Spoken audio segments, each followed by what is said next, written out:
I'm Valeria, 27, and I've always tried to please my perfectionist mother, despite our complicated relationship. For her 55th birthday, I saved for months to buy her something truly special.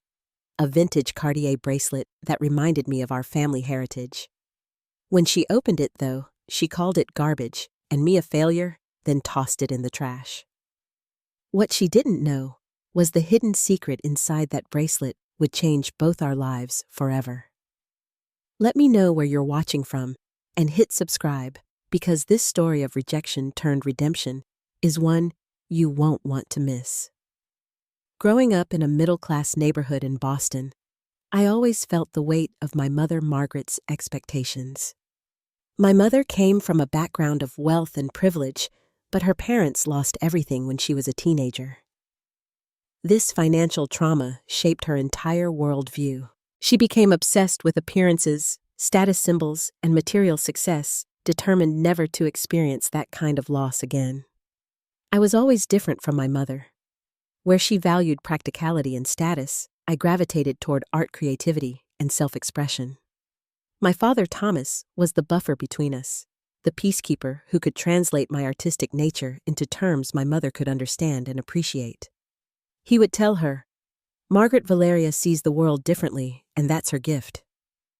For a moment, she would soften, though the effect never lasted long. Our home operated under strict rules about appearance and achievement. My mother monitored my grades obsessively, enrolled me in etiquette classes, and made sure I understood the brands and social markers that signaled success. "Valeria, in this world, people judge you in seconds," she would say while inspecting my outfit before school. Make those seconds count.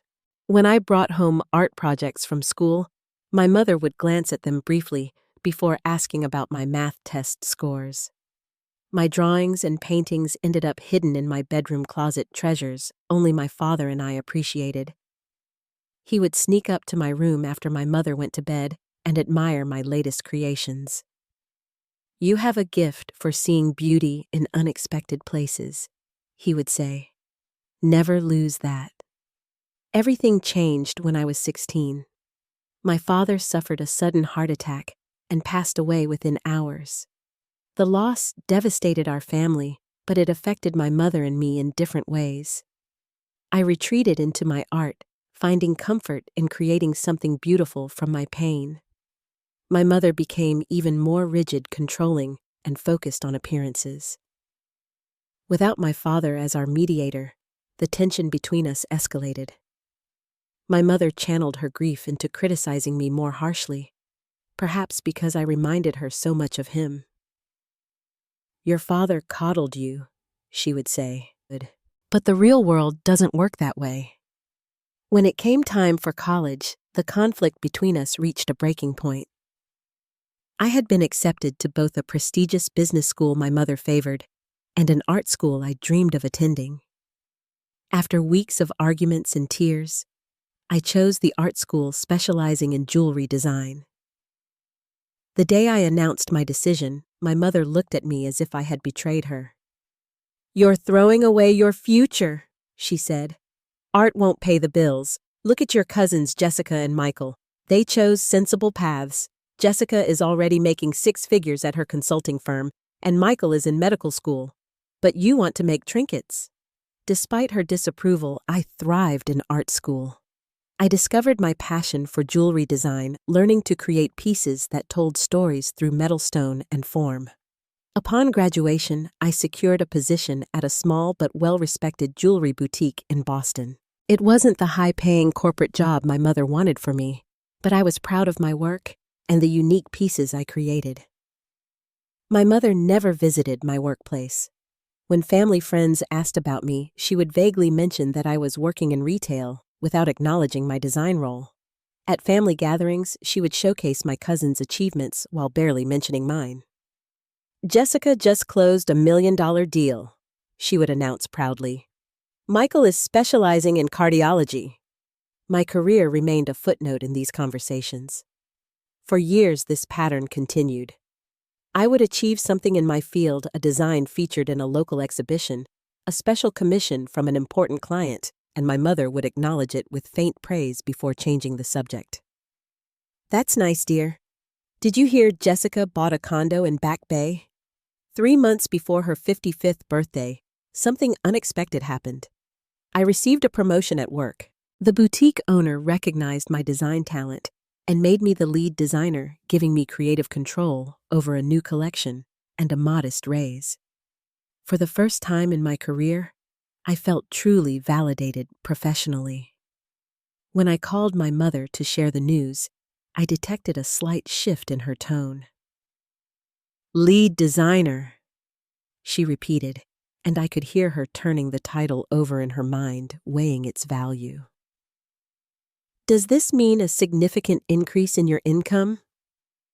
"It's a step up," I said carefully, "and it means my designs will be featured prominently in the store." "Well," she said after a pause, "perhaps you're finally gaining some traction in this hobby of yours." It wasn't wholehearted approval, but it was more acknowledgement than I'd received in years.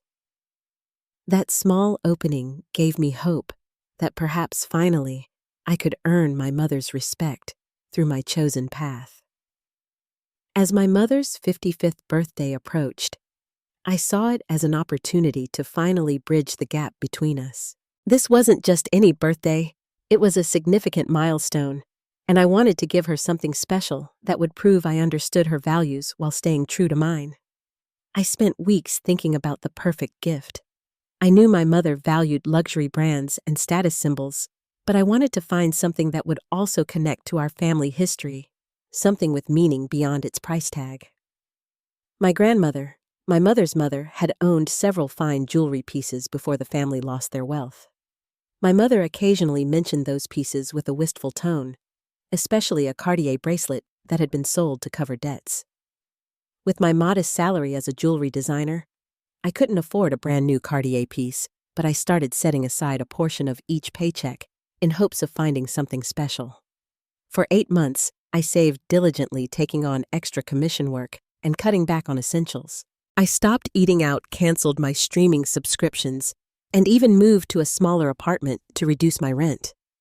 Every dollar saved went into my mom's gift fund. My breakthrough came through an unexpected connection at work. A client came into our boutique looking to sell a collection of vintage jewelry she had inherited. As the lead designer, I was called in to assess the pieces. Among them was a vintage Cartier bracelet from the 1950s that immediately caught my eye. It wasn't identical to the one my grandmother had owned, but it was from the same era and had a similar elegant design. "This piece has been in our family for generations," the client explained. "But it's time for it to find a new home. I'd rather it go to someone who appreciates its history." The bracelet was priced at just within the top range of what I could afford with my savings. It would leave me with hardly any financial cushion, but something told me this was the perfect gift for my mother. The bracelet represented everything she valued: luxury, craftsmanship, and status, while also connecting to our family's past. I arranged to purchase the bracelet personally, rather than through the boutique. My boss, understanding the significance, allowed me to pay for it in 2 installments. "This means a lot to you," she said. "I can see it in your eyes." Before finalizing the purchase, I wanted to ensure the bracelet was authentic. I took it to a respected appraiser who specialized in vintage Cartier pieces. The authentication process was nerve-wracking. If it proved to be a reproduction, my perfect gift would be ruined. The appraiser examined the bracelet carefully, studying the craftsmanship, the hallmarks, and the design details. After what seemed like an eternity, she looked up with a smile. "This is indeed an authentic Cartier piece from the 1950s, and it's in excellent condition. The craftsmanship is exquisite. Someone has taken very good care of it." With the authentication confirmed, I completed the purchase. The bracelet represented not just 8 months of financial sacrifice, but also my hope for reconciliation with my mother. I imagined her opening the gift, recognizing the brand and quality, and finally seeing that I understood her values.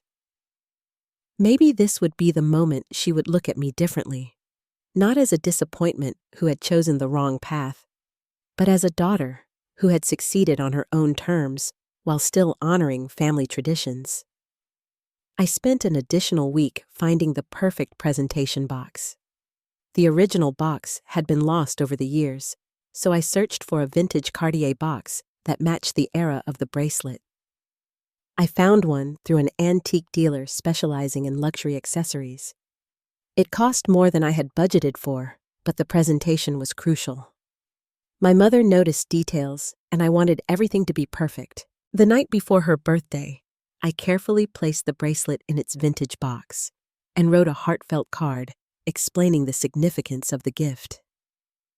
Dear Mom, I wrote, "This bracelet reminded me of the stories you told about Grandma's jewelry. I wanted to give you something that honors our family's past while celebrating your special day. With love, Valeria." I wrapped the box in elegant paper and tied it with a satin ribbon. As I prepared for bed that night, I felt a mixture of excitement and anxiety. Would this finally be the gift that earned her approval? Would she finally see that my career as a jewelry designer had value? The bracelet represented more than a birthday present. It was my offering of peace, my attempt to speak my mother's language while staying true to myself. The next morning, I woke up early, too nervous to sleep. I checked the gift one last time, making sure everything was perfect.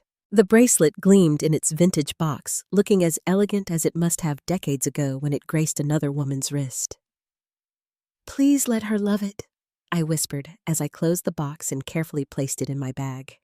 With a deep breath, I set off for my mother's birthday dinner, hoping this night would mark a new chapter in our relationship.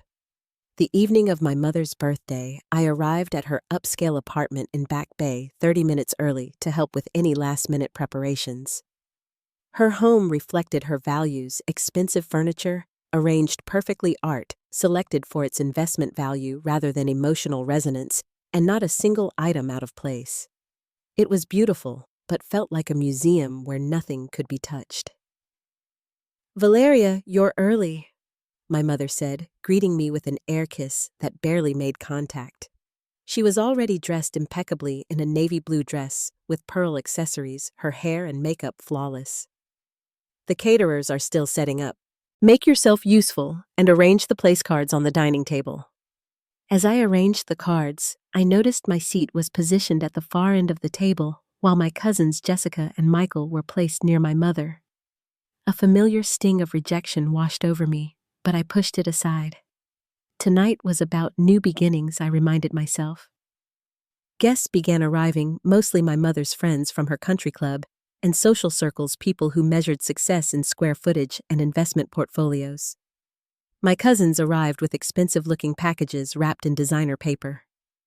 Jessica, sleek in a tailored pantsuit that screamed success, handed my mother a large box from Tiffany & Company. "Happy birthday, Aunt Margaret," she said, kissing my mother on both cheeks. "Just a small token from Michael and me." My mother's eyes lit up with approval as she accepted the gift. "How thoughtful. I'll open it with the others after dinner." Throughout the cocktail hour, I felt increasingly out of place among these people who spoke of vacation homes and stock portfolios. Several of my mother's friends asked what I was doing these days, their tones suggesting they expected little of interest. "I'm actually the lead designer at Beacon Hill Jewelry Boutique now," I said to one woman in a Chanel suit. "Oh, how creative," she replied with a patronizing smile, before quickly changing the subject to her daughter's law practice. Dinner was served, and my mother presided at the head of the table like a queen holding court. The conversation revolved around upcoming charity galas, recent renovations to vacation properties, and the achievements of children who had chosen lucrative professions. "Jessica just closed a deal worth 8 figures, my uncle announced proudly, the youngest partner in her firm's history to do so. "And Michael has been selected for a prestigious cardiology fellowship," my aunt added. "Only 3 doctors in the country were chosen." My mother beamed at my cousins. "I always knew you two would accomplish great things. The future of our family is secure in your capable hands." I pushed my food around my plate, feeling increasingly anxious about gift time. The box containing the Cartier bracelet felt heavy in my purse beside me. After dinner, everyone gathered in the living room for the gift presentation. One by one, my mother opened packages containing new designer items, a Hermès scarf, a set of Baccarat crystal glasses, a limited edition Mont Blanc pen. She exclaimed over each one with genuine delight. Then came Jessica and Michael's gift from the Tiffany box, a stunning diamond necklace that elicited gasps from the guests. "We know how much you appreciate the finer things, Aunt Margaret," Jessica said smoothly. "You've always had impeccable taste." My mother touched the diamonds reverently. "It's absolutely exquisite. You two know me so well." Finally, it was my turn. With trembling hands, I presented my carefully wrapped box. "Happy birthday, Mom," I said, trying to keep my voice steady. The room fell silent as my mother untied the ribbon and removed the wrapping paper. She opened the vintage Cartier box and stared at the bracelet inside. For a moment, I saw something flicker in her eyes, recognition perhaps, but it quickly faded. "It's vintage Cartier," I explained into the silence. "It reminded me of the bracelet Grandma used to have, the one you always talked about. I thought it would be meaningful." My mother lifted the bracelet with her fingertips as if it might be contaminated. "Second-hand jewelry?"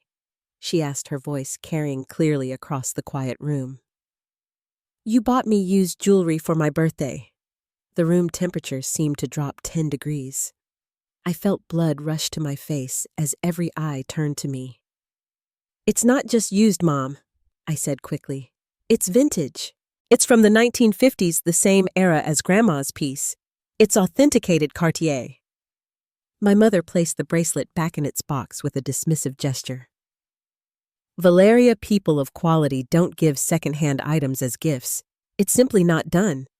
Did you even consider how this would look?" "I thought you would appreciate the connection to Grandma," I said, my voice small. "And it's a genuine Cartier piece. A genuine Cartier from decades ago that someone else has worn," my mother countered. She turned to Jessica. "Your cousin understands appropriate gifting. This is what consideration looks like." She touched the diamond necklace at her throat. "I'm sure Valeria meant well," Jessica said with false generosity. "Not everyone understands these social nuances." My mother placed the box on the side table, clearly intending to move on. "Thank you for the thought, Valeria. Now, who wants coffee with dessert?"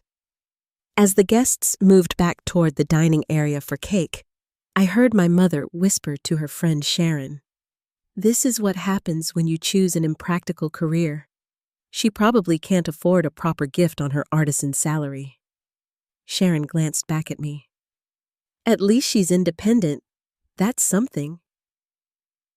"Independence without achievement is just stubbornness," my mother replied. "Sometimes I wonder where I went wrong. 2 successful nieces and a daughter who makes costume jewelry. It's embarrassing." I pretended not to hear as I gathered empty gift wrap, fighting back tears. Excusing myself to use the bathroom, I passed through the kitchen and saw the Cartier box sitting in the trash can atop discarded wrapping paper.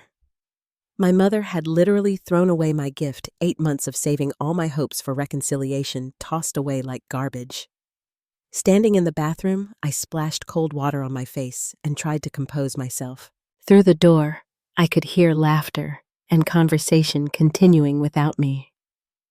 My mother's voice carried clearly.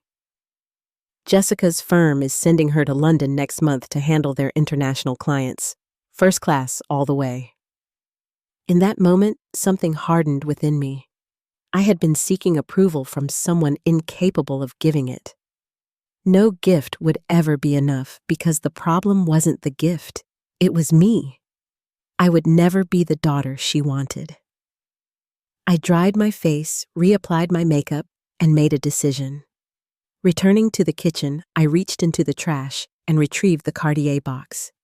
No one noticed as I slipped it into my purse. Then I returned to the dining room where my mother was cutting her cake. "I'm not feeling well," I said quietly. I think I should head home. My mother barely looked up. If you must, there's cake in the kitchen you can take with you. That's all right, I said. Happy birthday, Mom. I didn't wait for a response before saying a quick goodbye to the other guests and leaving. The drive home was a blur of tears and traffic lights. 8 months of sacrifice dismissed in seconds. Years of seeking approval from someone who would never give it. As rain began to fall, matching my mood, I realized I had reached a turning point. Something had to change, and that something was me. I arrived home to my modest apartment, tossed my keys on the counter, and collapsed on my couch. The Cartier box sat heavily in my purse, a reminder of my failed attempt at connection. For a long while, I just sat there, letting tears flow freely without trying to stop them. Memories flooded back, a lifetime of similar rejections played in my mind like a cruel highlight reel. My mother's disappointed face when I brought home an A instead of an A+. Her tight smile when I won a school art competition. It's nice that you enjoy your little hobby. The way she introduced my cousins at family gatherings with their accomplishments attached to their names, while I was just my daughter Valeria. After crying until I felt empty, I reached for my purse and pulled out the Cartier box. I opened it and removed the bracelet, turning it over in my hands. It was truly beautiful, elegant gold links with subtle diamond accents crafted with the precision and artistry that had made Cartier legendary. As a jewelry designer, I appreciated the workmanship, the balance of the design, the way it caught the light. Was I wrong about this? I wondered aloud. Is it really inappropriate to give vintage jewelry as a gift? My professional instincts said no.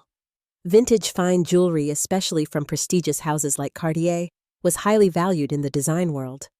Many of my wealthiest clients specifically sought out vintage pieces for their craftsmanship and history. My mother's reaction seemed more about the fact that I had chosen it than about the gift itself. As I examined the bracelet more closely, something caught my eye, a slight irregularity in one of the links. My training as a jewelry designer had given me an eye for details others might miss. The irregularity wasn't a flaw, but appeared to be intentional. I pressed gently on the link, and to my surprise, it moved slightly, revealing a tiny hidden compartment. What in the world? I whispered, peering more closely. With delicate fingers, I managed to open the compartment completely. Inside was a minuscule folded piece of paper yellowed with age. Carefully, I extracted it and unfolded it, revealing faded handwriting. To my darling Audrey, may this bring you luck on set. With love, always, James. My heart raced. Audrey. James. Could this be referring to who I thought it might be?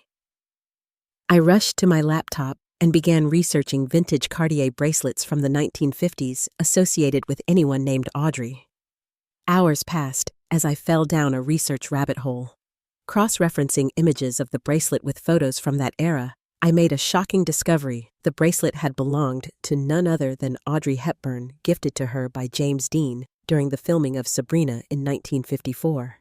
It had been thought lost for decades, with jewelry historians speculating about its whereabouts. I found an article from a jewelry auction house lamenting the loss of this significant piece. The Cartier Sabrina bracelet, as it's known among collectors, represents a fascinating intersection of Hollywood history and fine jewelry craftsmanship. Its disappearance from public view after Hepburn's death has been a great loss to both film and jewelry historians. Further research revealed that the bracelet's provenance made it extraordinarily valuable, worth at least 10 times what I had paid for it. With its connection to 2 legendary film icons and its documented appearance in publicity photos from Sabrina, it was considered a significant piece of Hollywood memorabilia as well as a fine jewelry specimen. I sat back in my chair, stunned. I had unknowingly purchased a historically significant piece, and my mother had thrown it in the trash without a second thought. The irony was almost too perfect. The woman obsessed with status and value had discarded something truly valuable because she couldn't see past her disappointment in me. As dawn broke, illuminating my apartment with soft light, I came to a realization that felt both painful and liberating. I would never earn my mother's approval, and it was time to stop trying. The bracelet had shown me in the most literal way possible that my mother couldn't recognize value unless it came in the package she expected. Over the next few days, I reached out to friends I had neglected while focusing on pleasing my mother. My college roommate, Amanda, came over with wine and pizza, and I told her everything: the gift, the rejection, the discovery. "Val, your mom has been treating you like this your entire life," Amanda said gently. "You've been chasing her approval so long, you've forgotten that you don't need it." My former art school professor, who had become a mentor and friend, invited me to coffee after hearing my story. "Sometimes the people who should love us unconditionally are the ones least capable of doing so," she said. "Your mother's behavior says everything about her and nothing about you." My therapist, whom I had started seeing after my father died but had visited less frequently in recent years, helped me see the patterns more clearly.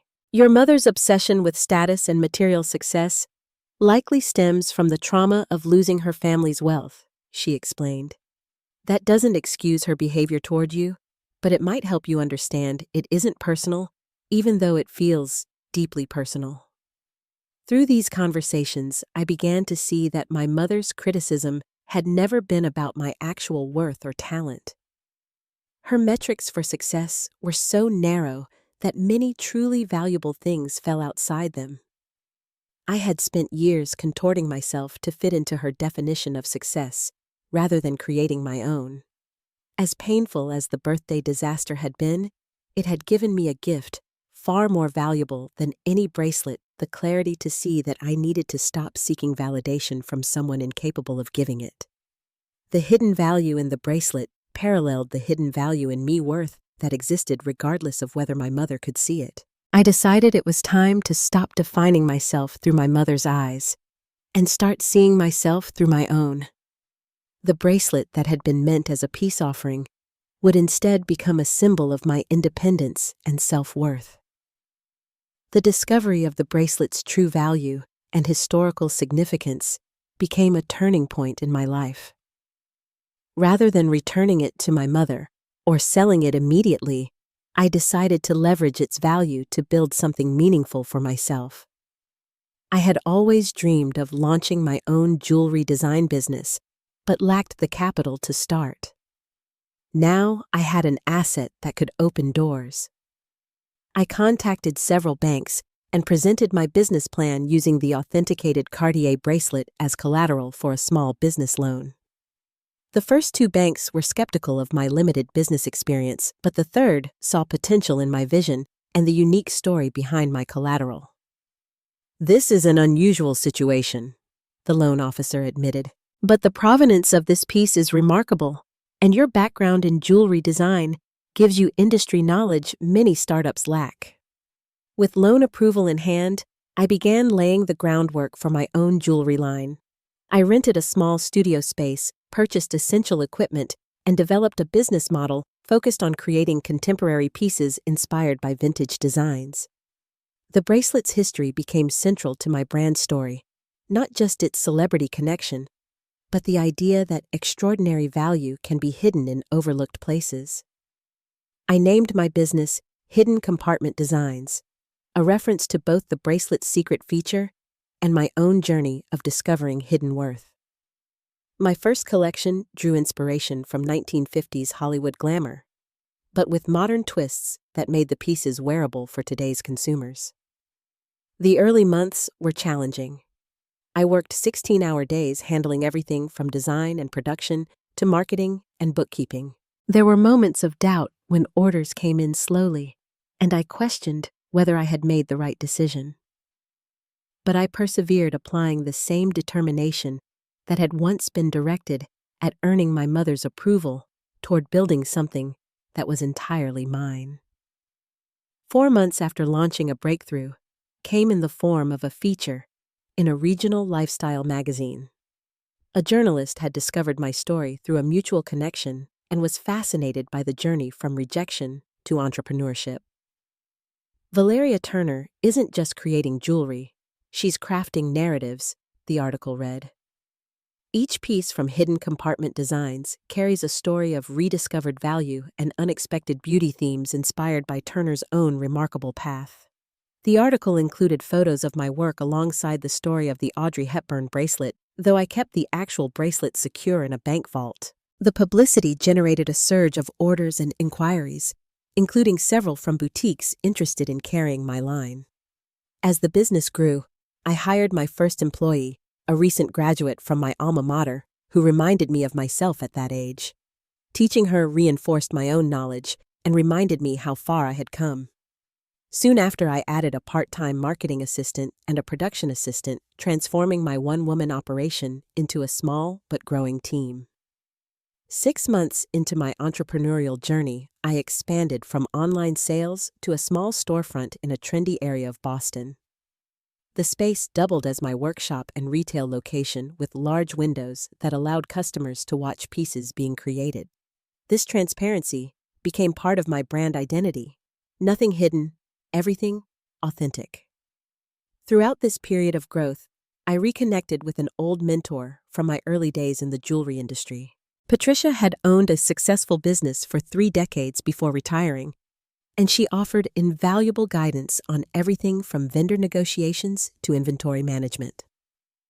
"You have something special here," Patricia told me after visiting my shop. "Not just design talent, but a genuine story that resonates with people. That can't be manufactured." As my business flourished, I noticed changes in myself beyond the professional realm. I stood straighter. I spoke more confidently. I stopped qualifying my achievements with self-deprecating remarks. Years of seeking external validation had created a habit of diminishing myself. But as I built something successful on my own terms, that habit began to fade. My social circle evolved as well. I found myself surrounded by people who genuinely appreciated me. Fellow entrepreneurs who understood the challenges I faced, creative professionals who valued my artistic perspective, friends who celebrated my successes without competition or judgment. For the first time in my adult life, I didn't feel I had to explain or justify my choices. Therapy continued to be an important part of my journey. My therapist helped me understand that my mother's behavior stemmed from her own trauma around financial insecurity after her family's downfall. "Your grandmother lost everything, and your mother responded by attaching her sense of worth to material success," she explained. "That doesn't excuse how she's treated you, but understanding the pattern might help you break it in your own life." This insight helped me develop compassion for my mother without accepting her treatment. I learned to set boundaries not out of anger, but self-protection. I declined invitations to family events where I knew I would be compared unfavorably to my cousins. I limited phone conversations to topics that didn't involve critiquing my choices. When my mother started down familiar paths of criticism, I calmly ended the conversation rather than defending myself. My business continued to gain traction. A local celebrity wore one of my necklaces to a charity gala, generating buzz on social media. A national fashion magazine included Hidden Compartment Designs in a feature about undiscovered jewelry talents reshaping the industry. Orders increased to the point where I needed to hire additional production help. As I approached the first anniversary of launching my business, I released a special piece inspired by the Cartier bracelet that had started it all. I called it the Revelation Cuff and incorporated a small hidden compartment into each one where customers could store a meaningful note or small memento. The piece became my best seller with a waiting list that extended months. Through it all, the original Cartier bracelet remained secured in my bank vault, a tangible reminder of how rejection had ultimately led to my greatest growth. My mother made no attempt to contact me about the bracelet or my business, though I occasionally heard through family members that she had seen my name in publications. I was building a life defined by my own values rather than someone else's expectations. The transformation wasn't just professional, It was a fundamental shift in how I viewed myself and my worth. I no longer needed my mother's approval to feel successful. I had found something more valuable: self-respect. 6 months after launching my business, I was arranging a new display in my boutique when the bell above the door chimed. I looked up, ready to greet a customer, and froze. My mother stood in the doorway, impeccably dressed as always, her expression unreadable. For a moment, neither of us spoke. It had been nearly a year since her birthday party, and we had only communicated briefly through text messages during major holidays. "Hello, Valeria," she said finally, her eyes sweeping around the shop, taking in the elegant displays, the workshop area visible through glass partitions, the framed magazine features on the wall. "Your shop is nicer than I expected." "Thank you," I replied, my voice steady despite my racing heart. "What brings you here, Mom?" She approached the counter, setting her designer handbag down carefully. "I saw this in Boston Magazine." She pulled out the latest issue, open to a 4-page spread featuring me and hidden compartment designs. The article, titled "Finding Value: How Rejection Launched a Jewelry Empire," detailed my journey from the birthday incident to business success. I had given the interview months earlier and forgotten its publication date. Seeing the article now with my mother standing before me, I felt strangely calm. The story was out there, including details about the bracelet's provenance and my mother's rejection of it. "I've been trying to call you," she said. "You haven't returned my messages." This was true. Since the article had been published 3 days ago, my phone had been flooded with calls and texts from my mother, which I had ignored while deciding how to respond. "I've been busy with the new collection launch," I said, which was also true. "What did you want to discuss?" Before she could answer, a customer entered the store.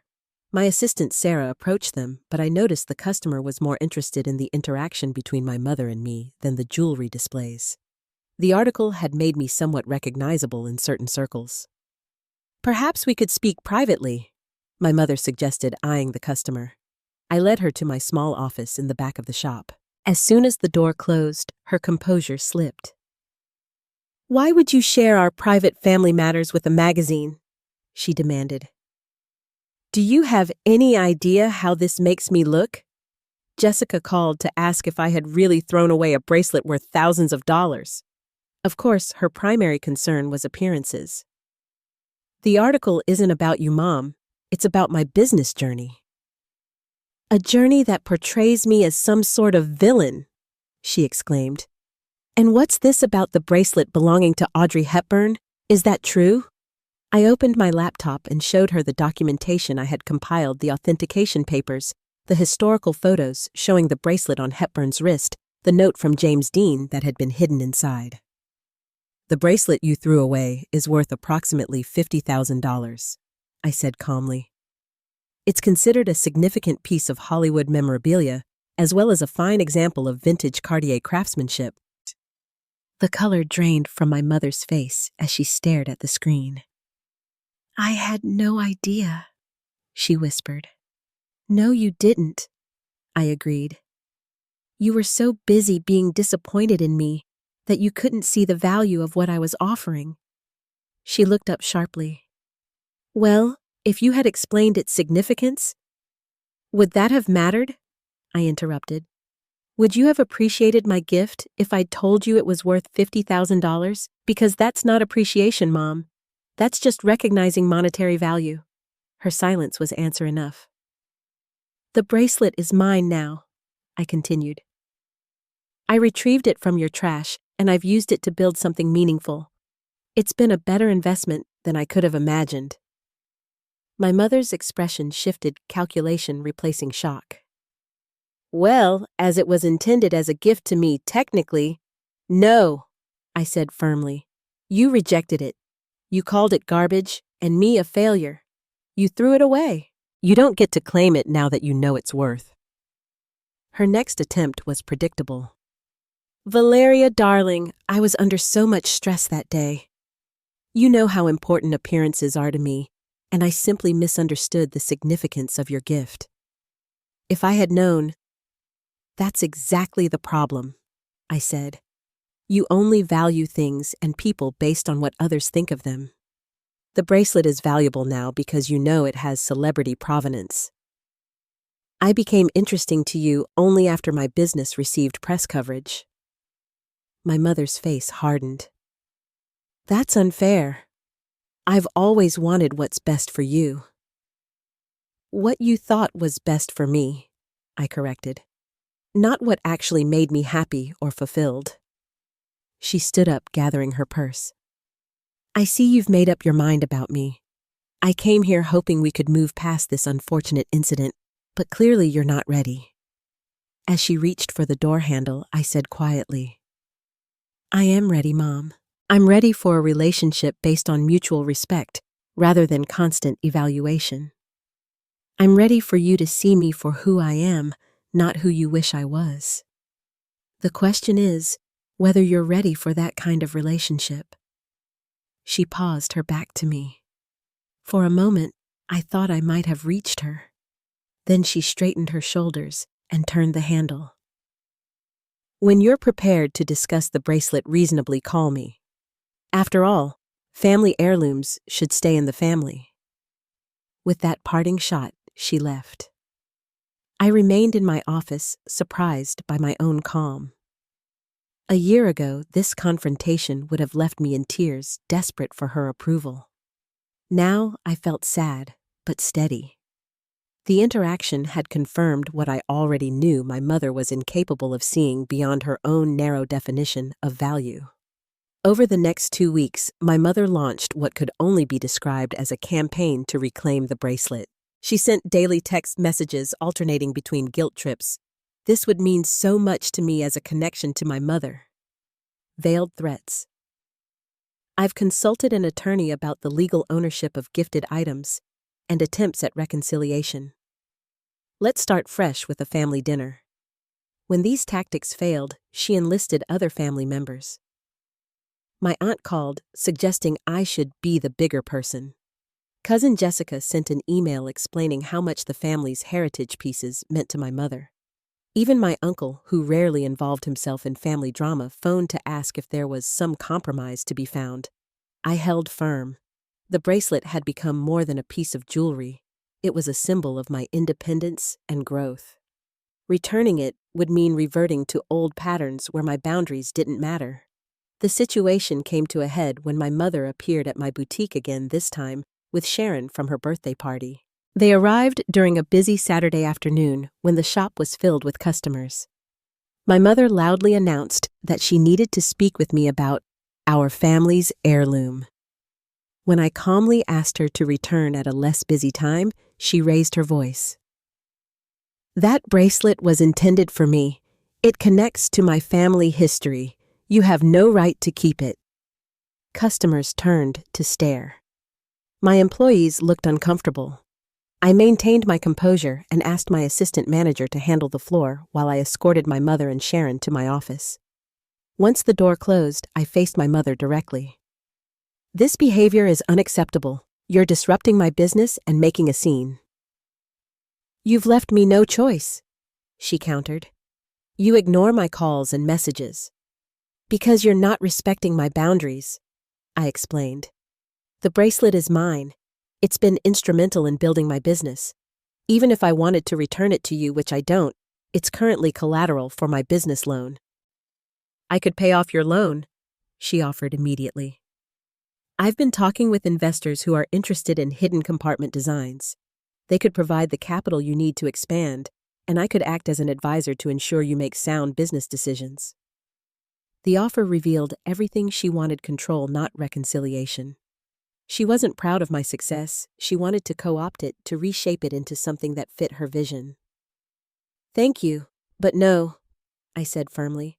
I've built this business on my own terms and I intend to keep it that way. Her facade cracked. Why are you being so stubborn? I'm offering you financial support, connections, guidance, all the things you need to succeed. I'm already succeeding, Mom. That's what you can't accept. I'm succeeding without following your playbook. Sharon, who had been silent until now, placed a hand on my mother's arm. "Margaret, perhaps we should go. This isn't productive." My mother shook her off. "I want that bracelet. It should be mine. You're being selfish and ungrateful after everything I've done for you." In that moment, I saw with complete clarity that nothing had changed. Despite my success, despite the magazine features and growing business, she still saw me as the disappointing daughter who hadn't followed her prescribed path. The only difference was that now I had something she wanted. "I need you to leave," I said quietly.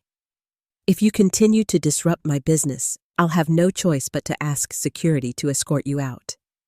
"You wouldn't dare," she said, but uncertainty flickered in her eyes. I opened the office door and gestured to the security guard we hired for busy weekends. "Frank, would you please show these ladies out? They were just leaving." My mother gathered her dignity around her like a cloak. "This isn't over, Valeria." "Actually, it is," I replied. "Until you can respect my boundaries and my choices, we have nothing more to discuss." As Frank escorted them out, I returned to the sales floor, apologizing to customers for the disruption. To my surprise, most seemed more intrigued than offended. One woman squeezed my arm and whispered, "Good for you standing up to her like that." That evening, the text messages began, dozens of them, ranging from angry accusations to tearful pleas. When those went unanswered, my mother escalated to calling my friends my employees, even my landlord trying to pressure me through others. After consultation with my therapist and a brief conversation with a lawyer, I made the difficult decision to temporarily block my mother's number and send her a certified letter establishing clear boundaries. The letter explained that her behavior was harassing, outlined the conditions under which I would be willing to communicate respect for my boundaries. No further demands regarding the bracelet, and made it clear that any attempts to interfere with my business would result in legal action. It was the hardest thing I had ever written, but also the most necessary. For the first time in my life, I was prioritizing my well-being over the desperate need for my mother's approval. As I dropped the letter in the mail, I felt a weight lift, not happiness exactly, but the quiet relief of finally standing firm in my own truth. 1 year after launching Hidden Compartment Designs, I stood in my expanded boutique space, surveying all that had changed. What had begun as a small one-woman operation now employed 8 people. Our sales had tripled in the past 6 months. We had been featured in national publications and had a growing list of celebrity clients. The original Cartier bracelet, the catalyst for this transformation, now had a place of honor in a special museum-quality display case in the boutique. Rather than wearing it or selling it, I had decided to share its story. A small placard detailed its history from Audrey Hepburn's wrist to my discovery of its hidden compartment. The bracelet had become both a piece of Hollywood history and the symbolic heart of my brand. Customers were drawn to the display, fascinated by the combination of celebrity provenance and personal narrative. Many shared their own stories of rejection turned to triumph, creating a community around the boutique that went beyond typical retail relationships. The success of Hidden Compartment Designs had exceeded my most optimistic projections. We had expanded from a single location in Boston to a second boutique in New York's Soho district. Our online sales reached customers worldwide, with particularly strong markets in Japan and Western Europe. I had been invited to speak at design conferences about both my creative process and my entrepreneurial journey. Beyond the business accomplishments, the personal growth I had experienced was even more significant. I no longer measured my worth through my mother's eyes. I had developed confidence in my own judgment and vision. The desperate need for approval that had driven so many of my decisions had been replaced by a steadier internal compass. My relationship with my mother remained complicated. After 3 months of no contact following my boundary-setting letter, she had reached out in a way that surprised me through her therapist. Apparently, the public fallout from our confrontation and the subsequent gossip in her social circles had prompted her to seek professional help. Her therapist had contacted mine, suggesting a mediated conversation as a first step toward possible reconciliation. My initial reaction was skepticism. Was this genuine growth, or another manipulation tactic? After careful consideration and discussion with my own therapist, I agreed to a single session with strict ground rules. That first mediated meeting was awkward and tense. My mother struggled to express herself without falling into familiar patterns of criticism and control. I had to work hard not to revert to my people-pleasing tendencies. But there was one moment of authenticity that gave me pause. "I don't know how to be proud of you," my mother admitted, her voice small. "I never learned how to value things that didn't fit my definition of success. When your grandmother lost everything I promised myself, I would never be vulnerable that way again. I built my life around financial security and social status because those felt like the only things I could control." It wasn't an apology exactly, but it was the first time she had acknowledged her behavior as a choice, rather than presenting it as the only reasonable way to view the world. It was a tiny crack in the fortress of certainty she had built around herself. Over the following months, we attempted a careful rebuilding of our relationship on new terms. There were setbacks and difficult moments. Old patterns emerged, requiring firm reinforcement of boundaries. But gradually, tentatively, something new began to form between us. My mother attended the opening of my New York boutique, her first public acknowledgement of my business success. She remained somewhat stiff and formal, clearly uncomfortable in the artistic environment, but she made an effort to compliment specific pieces and acknowledge the accomplishment. "Your father would have been proud," she said as she was leaving, avoiding my eyes. "He always said you saw beauty in unexpected places." It was the first time she had mentioned my father in relation to my work. The first acknowledgement that my artistic path might have value beyond financial metrics. It wasn't effusive praise, but coming from her, it represented significant growth. Our relationship would never be what I had longed for as a child, the warm, unconditional maternal love I had craved. My mother was still my mother, with all her limitations and flaws. But we were learning to accept each other as we were, rather than as we wished the other would be. The most profound lesson of my journey came not from confrontation or vindication, but from liberation. By stopping my desperate quest for my mother's approval, I had freed us both, me from the impossible task of trying to be someone I wasn't, and her from the burden of being the sole arbiter of my worth. Life had come full circle in the most unexpected way. A bracelet with a hidden compartment had revealed not just its own secret value, but the hidden worth within myself that had always been there waiting to be discovered. The rejection that had once devastated me had become the catalyst for my greatest growth. As I walked through my boutique at closing time, turning off lights and straightening displays, I paused at the case containing the Cartier bracelet. Its golden links caught the last of the evening light, beautiful in their simplicity and craftsmanship. I thought about all the wrists it had adorned, all the stories it had witnessed, and now the new chapter it had helped write in my own life. Sometimes the most valuable things are overlooked because they don't come in the package we expect. Sometimes being thrown away is the beginning of finding where you truly belong. And sometimes the most precious gift isn't approval from others, but the freedom to approve of yourself. Have you ever had someone dismiss something valuable about you because they couldn't see its worth? Share your story in the comments below.